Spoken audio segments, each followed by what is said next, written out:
Hello, कैसे हो आप लोग। आई होप कि आप लोग अच्छे होंगे।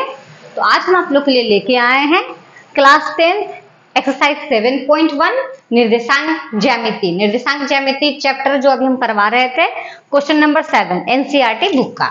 तो हम जो है एनसीईआरटी बुक का क्लास 10 का मैथ्स जो है कंटिन्यू आप लोग के साथ हम सॉल्यूशन को शेयर कर रहे हैं। तो ऐसी तरह से करते हुए हम लोग एक्सरसाइज 7.1 तक पहुंचे हैं और अब हम कोशिश करेंगे कि जल्दी से जल्दी जो है यह बुक को खत्म किया जाए। और जितने भी हमने सब सॉल्यूशन क्वेश्चन के डाले हैं, हमें उम्मीद है कि आप लोग को जरूर समझ में आया होगा। तो चलिए आज हम लोग देखते हैं क्वेश्चन नंबर 7। तो क्वेश्चन नंबर 7 को हम लोग पढ़ते हैं। तो एक्स अक्ष पर वह बिंदु ज्ञात कीजिए। एक्स अक्ष पर वह बिंदु ज्ञात कीजिए जो 2,-5 और -2,9 से समदुरुस्त है। यहाँ पे एक नया वर्ड आ रहा है आप लोग को, समदुरुस्त। तो ये बात ध्यान रखिएगा कि समदुरुस्त का मतलब क्या होता है। तो समदुरुस्त का मतलब होता है कोई भी एक लाइन अगर हम खींचते हैं उसके बीच में वैसा बिंदु डालिए जो दोनों को बराबर भाग में काटे। समदुरुस्त का मतलब जैसे में होता है, यहाँ पे देखिए एक बिंदु है, यहाँ पर देखिए दो बिंदु है। इसका नाम हम लोग ए डालते हैं, इसका नाम हम लोग बी डालते हैं। आप नाम जो भी मन करे वो डाल सकते हैं। तो समदुरुस्त का मतलब होता है कि दोनों के बीच में वह बिंदु डालिया है। समदुरुस्त का मतलब होता है कि दोनों को अब जैसे बराबर भाग में काटने वाला वैसा बिंदु निकालिए। ठीक है, समदुरुस्त का मतलब ही होता है बराबर भाग में बांटना। तो हम इसको ए मानते हैं, इसको बी मानते हैं और इसको मानते हैं सी। तो यहाँ पे मेरा क्या निकलना चाहिए, ए सी बराबर सी भी लिखिए या बी सी। अगर इतना हमारा बराबर होता है तो वह समदुरुस्त होगा।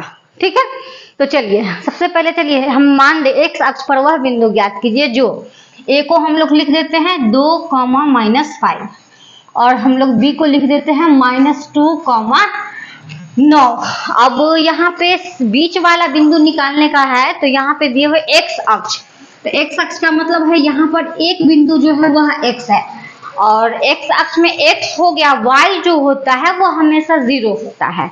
वाई जो है वह क्या होता है, हमेशा 0 होता है।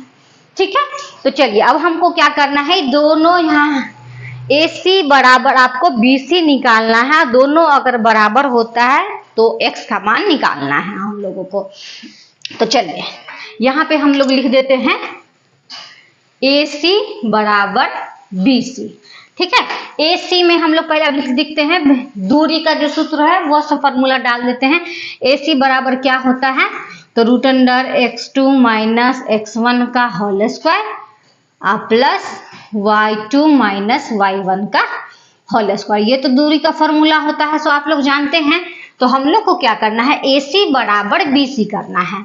तो ए सी में हम लोग अगर देखें, ए सी में देखें तो x1 हमारा, ए सी में अगर देखते x1 हमारा 2 हो जाएगा, x2 बराबर x हो जाएगा, x1 बराबर हमारा 2 हो जाएगा, x2 बराबर हमारा x हो जाएगा, y1 बराबर हमारा -5 हो जाएगा, y2 बराबर हो जाएगा 0। ये हुआ मेरा ए सी के लिए। ठीक है, तो यहाँ पे ऐसे लिख लीजिए ए सी बराबर हम लोग करते हैं बी सी। बी बराबर हम दोनों को हम लोग को निकालना है। ठीक है, तो बी सी में अगर हम लोग देखें तो x1 हमारा हो जाएगा x, x2 हो जाएगा हमारा -2, y1 हमारा हो जाएगा 0 और y2 हो जाएगा हमारा 9। यहाँ देखिए ये दोनों में हम अगर देखते हैं तो ये हो गया x1, ये हो गया x2, ये हो गया y1, ये हो गया y2। इस प्रकार से अब हम लोग को क्या निकालना है, ए सी बराबर बी सी निकालना है। निकाल के हम लोग को x का वैल्यू निकालना है।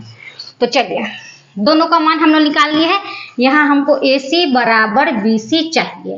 ए सी बराबर बी सी चाहिए, फॉर्मूला डाल दीजिए x2 - x1। तो x2 के जगह पर हो गया x -2 का होल स्क्वायर प्लस 0 -5 का होल स्क्वायर बराबर √BC में चलते हैं तो -2, x का होल स्क्वायर प्लस 9 - 0 का होल स्क्वायर। इतना में कोई दिक्कत नहीं है, बिल्कुल भी कोई दिक्कत नहीं होगा। तो चलिए सॉल्व करते हैं।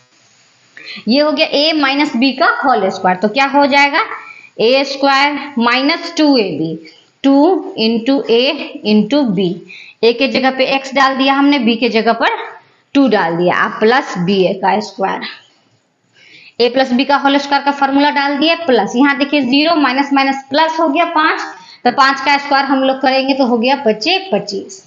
इसी प्रकार से इधर हम सॉल्व करते हैं, तो ये हो गया हमारा -2 माइनस हो गया x का होल स्क्वायर प्लस ये हो गया 9 का होल स्क्वायर। चलिए इसको सॉल्व करते हैं यहाँ पे हम लोग, तो एक्स स्क्वायर माइनस 2 दूनी 4x प्लस 2 दूनी हो गया 4 प्लस 25। यहाँ पे देखते हैं फिर इसको a माइनस बी के होल स्क्वायर पे डालते हैं, तो a square minus B 2ab 2 into a into B plus B square plus 9 का स्क्वायर हो गया 9 9 से 81। इसको सॉल्व करते हैं तो देख लीजिए ये हो गया एक्स स्क्वायर माइनस 4x, ये दोनों को हम प्लस करते हैं तो 25 4 हो गया हमारा 29। यहाँ पे देखते हैं हम तो 2 दूनी 4 हो गया माइनस 2 दूनी 4x हो गया प्लस एक्स स्क्वायर हो गया प्लस 9 नमा हो गया 81। इस दोनों को भी हम साथ में अगर करेंगे तो ये हमारा हो जाएगा 85। अब यहाँ देखिए कि दोनों में स्क्वायर दिख रहा है, तो ये स्क्वायर से रूट दोनों का कैंसिल हो जाएगा, मतलब बराबर खत्म हो जाएगा। तो x square minus 4x plus 29 बराबर हमारा हो गया ये, इसको हम लोग साथ कर देते हैं। तो सबसे पहले सही ढंग से लिख देते हैं x square minus 4x plus 85, कोई दिक्कत नहीं। अब क्या करते हैं, सबको हम उठा के इधर ले आते हैं। देखिए प्लस माइनस को सबसे इजी तरीका से सॉल्व करने का तरीका हम बता रहे हैं। X square minus 4x plus 29 सबको उठा के हम बराबर के इधर ले आते हैं, तो माइनस एक्स स्क्वायर माइनस इधर आ गया तो 4x माइनस 85 बराबर 0। अब देखेंगे तो ये एक्स स्क्वायर से एक्स स्क्वायर माइनस प्लस बराबर हो रहा है, मतलब खत्म कर दे रहे हैं। यहाँ पे देखिए यहाँ पे देखिए तो यहाँ पे ये था माइनस एक्स, तो माइनस माइनस ये प्लस हो जाता है, प्लस इधर आ जाएगा तो ये हो जाएगा हमारा, यहाँ पे देखिए यहाँ -2 था तो यहाँ पे -2 माइनस माइनस प्लस हो जाता, तो ये हमारा प्लस था तो इधर आके हो जाएगा हमारा क्या, ये हो जाएगा हमारा माइनस। ये थोड़ा सा गलत लिख दिए हम लोग, तो देखिए माइनस माइनस यहाँ हो गया -8x। इस दोनों को प्लस माइनस माइनस सॉल्व कीजिए तो 5 में से 9 गया 5 6 7 8 9 बच गया 6, 7 में से 2 गया तो 7 में से 2 गया तो बच गया 5 बराबर 0।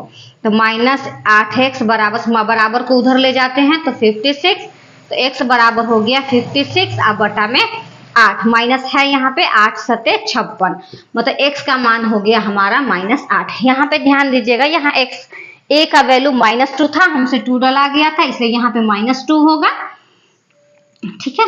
ओके, इसको हम सही से लिख ही देते हैं।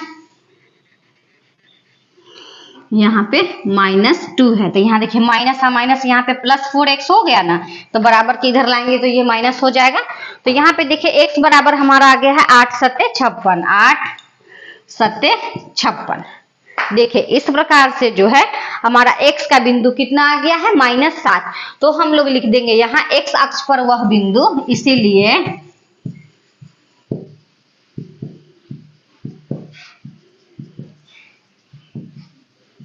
क्या हो जाएगा, x का मान हम लोग निकाले हैं -7 और y हमारे पास पहले से है 0। देखिए इस तरीका से जो है हम लोग question number 7 exercise 7.1 coordinates geometry निर्देशांक ज्यामिति के क्वेश्चन को बहुत ही आसानी तरीके से हल कर सकते हैं। अगर यहाँ पे समझने में कहीं भी कोई दिक्कत अगर हो तो हमें कमेंट करके जरूर बताइएगा। इस प्रकार से जो है हमारा क्वेश्चन नंबर 7 सॉल्व होता है। हम थोड़ा साइड हो जाते हैं, आप लोग इसको स्क्रीनशॉट ले लीजिए या थोड़ा सा वीडियो को पॉज करके जो है अच्छे से देख के मैथ का प्रैक्टिस कीजिए। तो चलिए 7 नंबर क्वेश्चन समाप्त होता है। अब हम लोग मिलते हैं अब नेक्स्ट क्वेश्चन नेक्स्ट वीडियो में। धन्यवाद।